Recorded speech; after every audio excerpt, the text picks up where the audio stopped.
അലൈക്കും വറഹ്മത്തുള്ളാഹി വബറകാതുഹു. പ്രശസ്ത മാപ്പിള കവി മൊയിൻകുട്ടി വൈദ്യരുടെ ബദർ ഖിസ്സയിൽ നിന്ന് ഏതാനും ചില ഭാഗത്തിലേക്ക് നിങ്ങളുടെ ശ്രദ്ധയെ ഞങ്ങൾ നയിക്കുകയാണ്. ഹബീബായ സല്ലല്ലാഹു അലൈഹി വസല്ലമ തങ്ങളും സഹാബത്തും മദീനയിൽ നിന്ന് ശത്രുക്കളുടെ ശല്യം സഹിക്കാനാവാതെ തങ്ങളും സഹാബത്തും മക്കയിൽ നിന്ന് മദീനയിലേക്ക് പലായനം ചെയ്യുകയാണ്. മദീനയിലെത്തിയ ഹബീബായ സല്ലല്ലാഹു അലൈഹി വസല്ലമ തങ്ങളുടെയും സ്വഹാബത്തിന്റെയും നേരെയുള്ള ആക്രമണം ശത്രുക്കൾ നിർത്തുന്നില്ല, ഒഴിവാക്കുന്നില്ല. അവർ വീണ്ടും വീണ്ടും ശക്തിയായി തങ്ങളെയും സ്വഹാബത്തിനെയും ശിക്ഷിച്ചുകൊണ്ടിരിക്കുകയാണ്, ആക്രമിച്ചുകൊണ്ടിരിക്കുകയാണ്. എത്രത്തിലെന്ന് പറയണോ? ഹബീബായ സല്ലല്ലാഹു അലൈഹി വസല്ലമ തങ്ങളുടെയും സ്വഹാബത്തിന്റെയും സ്വത്തുക്കൾ അവർ അപഹരിച്ചെടുത്തുകൊണ്ട് ഷാമിലേക്ക് കച്ചവടത്തിന് വേണ്ടി പോവുകയാണ്. ഷാമിലേക്ക് കച്ചവടത്തിന് പോയ അവർ കൊള്ളലാഭം കരസ്ഥമാക്കിക്കൊണ്ട് ഷാമിൽ നിന്ന് മടങ്ങി വരികയാണ്. കൊള്ളലാഭവുമായി മദീനയിലേക്ക് വരുന്നുണ്ടെന്നറിഞ്ഞ ഹബീബായ സല്ലല്ലാഹു അലൈഹി വസല്ലമ തങ്ങളും സ്വഹാബത്തും തന്റെ അവകാശങ്ങൾ നേടിയെടുക്കാൻ ഒരിക്കലും യുദ്ധത്തിനായിരുന്നില്ല. തന്റെ അവകാശങ്ങൾ, തന്റെ സ്വത്തുക്കൾ അപഹരിച്ചതിന്റെ ലാഭം കരസ്ഥമാക്കാൻ ലക്ഷ്യമിട്ടുകൊണ്ട് ശത്രുക്കളെ, ഖുറൈശികളെ ലക്ഷ്യമാക്കിക്കൊണ്ട് പുറപ്പെടുകയാണ്.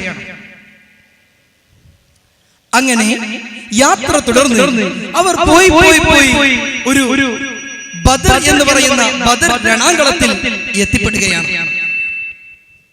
അവിടെ വെച്ചുകൊണ്ട് സ്വഹാബത്തെ കിറാം ദായിക്കുന്ന നബിയെ എന്ന് പറഞ്ഞപ്പോ തങ്ങൾ ഒരു തടാകം കെട്ടിക്കൊടുക്കുകയാണ്. അള്ളാഹുവിനോട് ദുആ ചെയ്യുകയും അതിൽ മഴ വർഷിക്കുകയും ആ തടാകത്തിൽ വെള്ളം നിറയുകയും ചെയ്യുമ്പോൾ ആ വെള്ളം കുടിക്കാനായി ഒരു വ്യക്തിയതാ വരുന്നു. അവിടെ നിന്ന് ഒരാൾ കടന്നു വരുന്നു. ഹബീബായ സല്ലല്ലാഹു അലൈഹി വസല്ലമ തങ്ങൾ അദ്ദേഹം അടുത്തേക്ക് വന്നപ്പോൾ സ്വഹാബത്തിനോട് പറഞ്ഞു, അവനെ തടയണ്ട, അവനെ തടയേണ്ടതില്ല, അത് ഹക്കീമാണ്, എന്നെ മദീനയിൽ വെച്ച് ഒരുപാട് സഹായിച്ച വ്യക്തിയാണ്, അവരെ നിങ്ങൾ തടയരുത്, അവൻ വെള്ളം കുടിച്ചു പോയിക്കോട്ടെ, പാവം വ്യക്തിയാണ്. അദ്ദേഹം വന്നു, വെള്ളം കുടിച്ചു, ദാഹമകത്തി അദ്ദേഹം മടങ്ങിപ്പോയി. അങ്ങനെ അല്പസമയം കഴിഞ്ഞപ്പോൾ അതാ അവിടെ നിന്ന് ഒരാൾ ചീറിപ്പാഞ്ഞു വരുന്നു. അടുത്തെത്തിയപ്പോഴാണ് അസ്വദുൽ അനസാണ് കടന്നു വന്നത്. അസ്വദുൽ അനസാണ്. അസ്വദുൽ അനസ് എന്തിനാണ് വന്നിട്ടുള്ളത്? വെള്ളം കുടിക്കാനാണോ? അല്ല, അവന്റെ മനസ്സിൽ ഈ തടാകം പൊട്ടിക്കണമെന്നാണ്. അപ്പോൾ എന്തുണ്ടായെന്നോ? എന്താണ്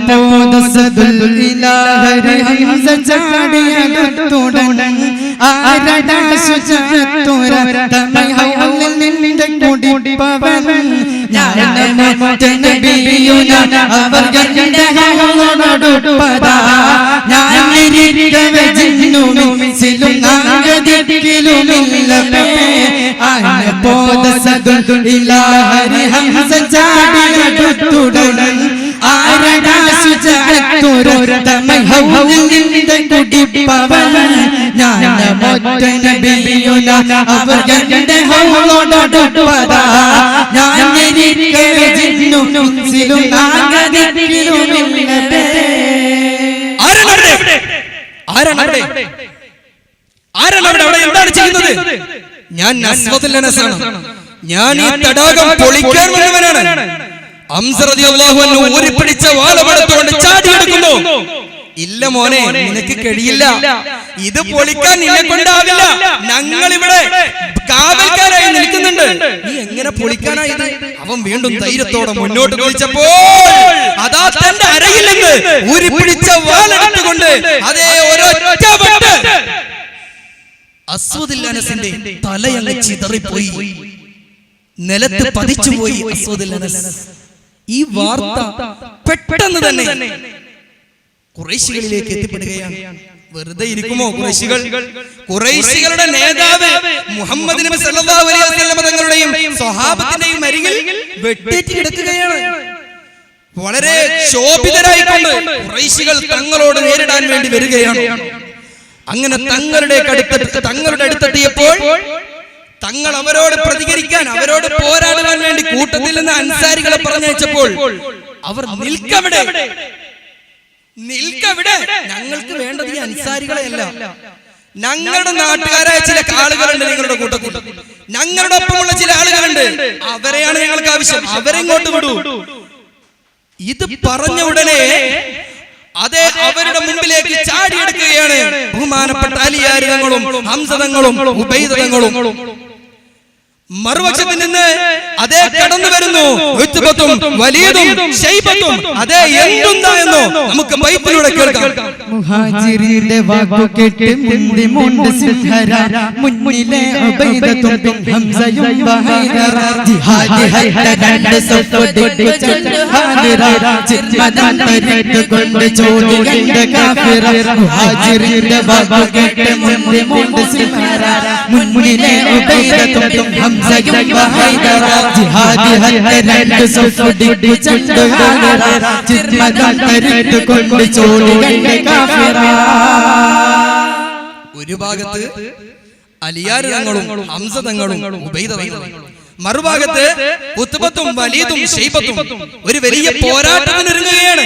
അതേ അലിയാർ തങ്ങളും ഹംസ തങ്ങളും ഉബൈദ തങ്ങളും മുന്നോട്ട് കുതിക്കുമ്പോൾ അവിടെ നിന്ന് ചില വൃത്തികെട്ട വാക്കുകൾ ഉച്ചരിക്കുന്നു. നബി തങ്ങളുടെ സഹിതത്തിൽ വെച്ച് പറയാൻ പറ്റാത്ത പല വാക്കുകളും അവിടെ നിന്ന് ഉച്ചരിക്കുന്നു. അവിടെ യഥാ വലിയ പൊടിപലനം പാറുകയാണ്. അതേ സഹാബികൾ മുന്നോട്ട് പോകുമ്പോൾ പിറകെ നിന്ന് മറ്റ് സഹാബത്ത് മുമ്പിലുള്ളവർക്ക് ആവേശം പകരാൻ വേണ്ടി തക്ബീർ ധ്വനികൾ മുഴക്കുകയാണ്. അതേ അലിയാർ തങ്ങളും ഹംസ തങ്ങളും ഉബൈദ തങ്ങളും മുന്നോട്ട് തന്നെ കുതിക്കുന്നു. ഉത്ബത്തും വലീദും ശൈബത്തും ഇവരോട് പോരാടുന്നു.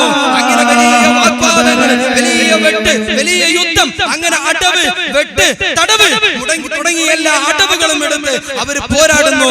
പെട്ടെന്നതാ അവിടെ നിന്ന് ഒരു തല ധരിക്കുന്നു. ആരുടേതാണത്? ആരുടേത്? അത് വലീദിന്റെയായിരുന്നു. പിന്നീട് അടുത്തൊരു തലം ധരിക്കുന്നു. ആരുടേത്? അത് ശൈബത്തിന്റെയാണ്. പെട്ടെന്ന് അപ്പുറത്തു നിന്ന് ഒരു ഒച്ച, അതെ ഒരു വലിയ ഒച്ച കേൾക്കുമ്പോൾ അവിടെ നോക്കിയപ്പോൾ ബഹുമാനപ്പെട്ട അലിയാർ തങ്ങൾക്ക് വെട്ടേറ്റിരിക്കുന്നു. ഉത്ബത്തിന്റെ കരങ്ങളാൽ ബഹുമാനപ്പെട്ട അലിയാർ തങ്ങൾക്ക് വെട്ടേറ്റ് കിടക്കുകയാണ്. ചാടിയെടുക്കുകയാണ് ഹംസ റളിയല്ലാഹു അൻഹു. ഹംസ റളിയല്ലാഹു അൻഹു ചാടിയെടുത്തുകൊണ്ട് ഉത്ബത്തിന്റെ കഴുത്ത് വെട്ടിക്കൊണ്ട് അതാ ബഹുമാനപ്പെട്ട അലിയാർ തങ്ങളെ കോരിയെടുക്കുന്നു, വാരിയെടുക്കുന്നു.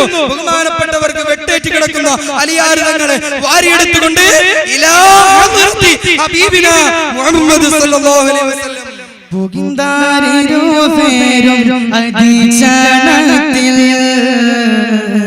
പുകയും ഹബീബുള്ള തിരുമുമ്പെത്തി സുഗന്ധാവൈദത്തെ എടുത്തതമ്മ ചൊരിന്ത് വരും വാരി കൊരുകേതമ്മ സുഗന്ധാരിരുഫേരും അദീശനത്തിൽ പുകയും ഹബീബുള്ള തിരുമുമ്പെത്തി സുഗന്ധാവൈദത്തെ എടുത്തതമ്മ ചൊരിന്ത് വരും വാരി കൊരുകേതമ്മ. ദുഃഖമെന്തെന്ന് പറയട്ടെ, സങ്കടമെന്തെന്ന് പറയട്ടെ, ബഹുമാനപ്പെട്ട അലിയാർ തങ്ങളുടെ കാലിന് വെട്ടേറ്റിരിക്കുന്നു.